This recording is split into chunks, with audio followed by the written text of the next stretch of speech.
这是点了，各位观众朋友，大家好，欢迎您收看藏人行政中央电视台本周西藏华语新闻节目，我是主持人卓玛。本期的主要新闻有：达赖喇嘛尊者朝拜印度菩提迦叶摩诃菩提寺；西藏前政治犯阿杰次仁逝世；藏人行政中央欢迎美国参议院提出解决西藏问题法案；司政边巴次仁出席印藏友好协会举办的会议。司政边巴次仁感谢加拿大议会通过支持中间道路的议案。对华政策跨国议会联盟呼吁各国制裁协助中国采集基因样本的公司。美国国会致函智讯科技公司参与中国在西藏采集基因的情况。驻北美办事处在纽约举办藏汉青年交流活动。驻澳洲代表敦促澳大利亚外交部长在北京提出西藏问题。持续10年的声援西藏运动在联合国日内瓦办事处前再度举行。下面请看详细内容。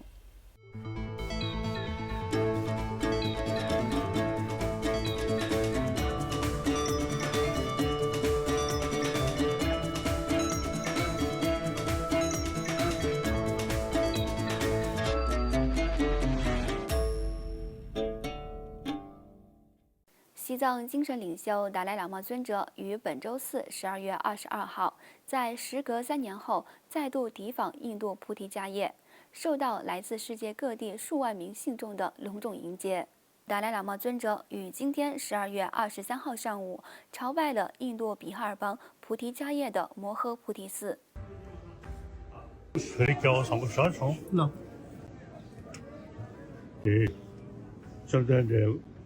公我们到青楼上学呗，那说到山里啊，等见没那么多呀，长文，是我那长那个，但不认识说个某些方面，条件让我就被错的呢，你只是被一路结为反正这少生，好像怎么呢？他这个说，是初步修治，我为了这事情啊，这什么初步修治？차당修是有的不去，那这里的可是在，大把兄弟这个，强制到，等于个太可能意思啊，个那这修是开始不了下，这里的等于的，俺们那么就去都行，他不能给媒体的，旅游圈呢，但俺做的卡卡的，让三路团呢，台湾的香港是解决下这个要的。喜马拉雅人차상 그 메마디의 할 레벨다 대화다 상고 이해도 버지是吧？俺말하면 저기요. 나는 콘서트들이 가르라 그 시간서 그 책이 서버로 지금 선나를 야대교래.셔서. 내가 다 보면 저기요. 갈래로 그 때문에 다 생각하지. 딴데 연구를. 本月29号至31号，尊者在菩提迦叶传授为期3天的菩提道次第及21度母的随许，并于来年1月1号出席藏传佛教格鲁派在菩提迦叶为尊者举办的长寿法会。本周一12月19号，达赖喇嘛尊者离开达兰萨拉，前往印度首都新德里，随后于21号因萨尔旺教育信托基金会的邀请，访问了古尔冈的萨尔旺公立学校，向大约5000名师生发表演讲，强调发展心灵教育的重要性，并呼吁印度学生和教育工作人员从古印度的慈悲和非暴力理念中得到启发，为现代教育系统带来更加有效的改变。尊者进一步称赞了古印度传统文化对心灵运作方面的丰富知识，并重申了他对恢复这一古老智慧方面的承诺，并鼓励印度人民，特别是年轻一代人推广这种知识。此外，根据可靠消息来源，西藏前政治犯僧人阿杰次仁于上周日12月18号上午，西藏当地时间上午8时15分左右逝世，享年71岁。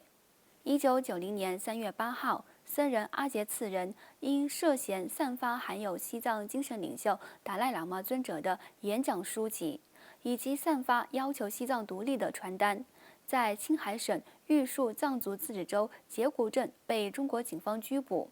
随后被判处18个月的有期徒刑，并在狱中遭受了非人折磨。1999年10月24号，他与另外2名僧人格西索朗彭措和索朗曲培在甘孜藏族自治州再次被捕。几天后，即10月31号，约3000名藏人民众在甘孜县举行和平抗议，要求释放上述3名僧人。中国政府随即部署大批军警向民众开枪射击，导致多人受伤，并逮捕了至少80名藏人。事发后，阿杰次仁被判处3年有期徒刑。阿杰次仁于1952年出生在西藏康区甘孜荣巴察觉日村，父名桑丹，母名央吉，从小在甘孜大金寺出家。他因长期从事社会工作而闻名，被当地藏人尊称为喇嘛洛桑、阿布阿杰或洛桑丹增。另外，美国国会及行政当局中国委员会联合主席杰夫·默克利参议员、参议院外交关系委员会成员托德扬参议员和达赖喇嘛尊者的挚友帕特里克·莱西参议员于本周二12月20号在参议院提出一项2党决议，要求美国政府促进解决藏中冲突。藏人行政中央司政边巴次仁感谢参议员们提出该决议，并呼吁美国国会议员们支持该法案在国会2院和总统办公桌上顺利通过。驻北美代表郎杰曲竹博士对此表示，这项法案将使美国能够以更大的力度和紧迫性支持其一贯的呼吁，同时为继续在中国统治下遭受苦难的境内藏人带来新的希望。藏人行政中央发言人丹增列谢先生对美国参议院的这一举措表示欢迎。这项决议由美国国会众议员吉姆·麦戈文于今年7月首次在众议院中提出。此外，因印藏友好协会的邀请，藏人行政中央司政边巴次仁于上周六12月17号在印度查谟克什米尔邦首府出席了印藏友好协会与查谟大学佛教研究系联合举办的全国工作委员会会议暨研讨会开幕式。当天，司政边巴次仁与该协会全国副主席尼伦德·库马尔少将一起主持了一场新闻发布会。2人在回答媒体提问时，分享了各自对最近在阿鲁纳尔切尔邦发生的边境入侵事件的看法，并表达了对印度边境安全方面的担忧。来自阿鲁纳尔切尔邦、昌迪加尔邦、古吉拉特邦、哈里亚纳邦、喜马歇尔邦、查谟克什米尔邦、拉达克、锡克邦、拉加斯坦邦、西金邦和北方邦的印藏友好协会理事会成员，以及查谟大学的学生出席了为期2天的会议及研讨会。另外，司政边巴次仁于本周二12月20号致函加拿大国会议员加内特·吉尼斯先生，感谢他在国会众议院中提出支持中间道路政策的动议，并获得全体议员的一致通过。司政边巴次仁在信函中感谢并赞赏这位坚定地支持西藏人士在实现加拿大国会一致支持和通过该动议方面的努力，以及在促进解决藏中冲突方面的坚定领导和无与伦比的支持。另外，对华政策跨国议会联盟于上周五12月16号致函全球15个国家的议会和外长，要求各国关切中国政府在非自愿情况下采集西藏和东突厥斯丹人民基因样本的行为，并调查向中国提供技术进行生物识别监控的公司，其中包括中国国家支持的华大基因集团和美国的赛默菲舍尔科技公司。与此同时，美国国会及行政当局中国委员会于12月15号向美国科学仪器供应商赛默菲舍尔科技公司的首席执行官马克·卡斯珀发出了一封2党联名信，质询其公司是否向西藏自治区公安部门提供基因测序仪器，强调中国公安人员利用这些仪器大规模强制收集包括儿童在内的藏人的基因样本。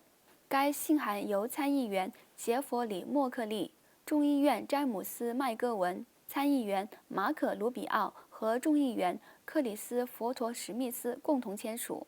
另外，作为针对中国青年和广大华人外展活动的一部分，藏人行政中央驻北美办事处于上周六12月17号在纽约的西藏之家举办了一场藏汉青年交流活动。藏人行政中央驻北美代表郎杰曲珠博士、前任及现任华人事务联络官贡嘎扎西先生和次城嘉措先生，以及中国人权活动家滕彪博士、中国民运人士周峰锁先生向与会的80多名藏汉青年分享了他们的观点。与会者讨论了中国政治和西藏的未来，对中国地缘政治转变的看法，中国和各国青年对白纸革命的参与，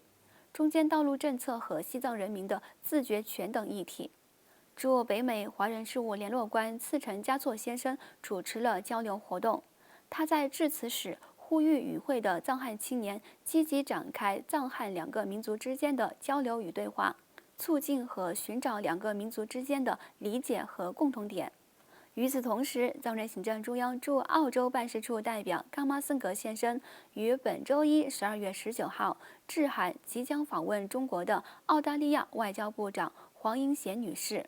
呼吁她向中国领导人提出西藏问题。